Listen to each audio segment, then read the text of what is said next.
What's up everyone, in this video I'm going to show you how to run any code in VS Code. For example, this is my Python code and here I can simple run it by selecting on this run and start debugging option. Okay, and my code would be run in any extension. Okay, so any type of language you have, your code would simply run by selecting here. And if you want that, no, it's not that simple. You can also run this from here.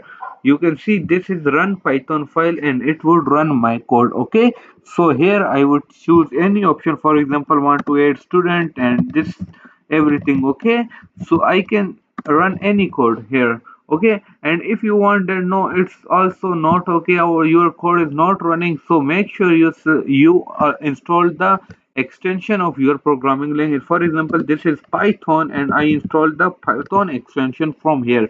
You also need to install any type of extension your programming language is. For example, you are practicing Java, you make sure that install the Java extension.